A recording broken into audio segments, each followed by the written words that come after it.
Prečo sem chodíme? No, my sme návšteva pre každého. Keď je rodina ďaleko, tak my sme tu.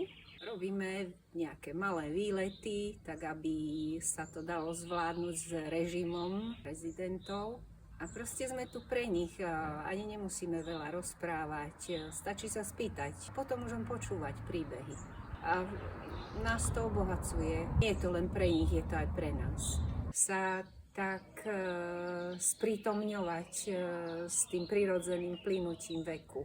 Všetci sme raz mladí a všetci pomaly sa dožívame toho vyššieho veku a že to nie je nič také hrozné, čoho by sa bolo treba báť. Čo nám oni dávajú najavo? Dávajú nám tú láskavosť, ktorou oplývajú.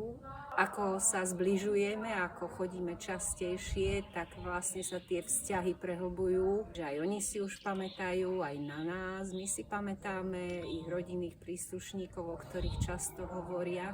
Čo si to vlastne vyžaduje? Čo na toto treba? Do toho auta dostať vozík s klientom, tak na to treba aj trochu síly, ale potom už to ostatné vlastne nič viac nevyžaduje, len tú našu prítomnosť.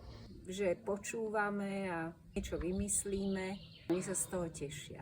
My už urobili pár výletov a to je pre nich ten najlepší bonus, že vlastne zmenia priestor, v ktorom sú. A ten život je taký pestrejší. To, čo je pre personál neuskutočniteľné, tak my to vlastne nahrádzame. Čo by pomohlo? Keby nás bolo viacej. Tých klientov na vozíku je dosť a tá pohyblivosť je obmedzená. Na to potrebujeme, aby nás bolo viacej, aby sme mohli ten program urobiť taký, aby to nebolo len také stereotypné, aby to bolo trošku pestrejšie. Je to len o tom, že spýtať sa otázku, jednu, dve a už len počúvať.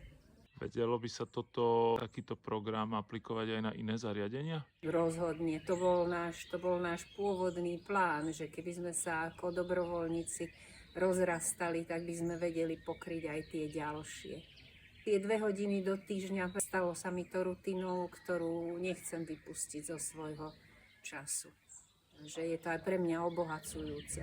A myslím pre každého, že by to bolo, že človek trávi s ľuďmi čas a že zmysluplne vyplňa iným ľuďom čas a že spolu máme pocit, že nám je dobre. Že keď urobíme niečo dobré, že to dlhšie pretrváva.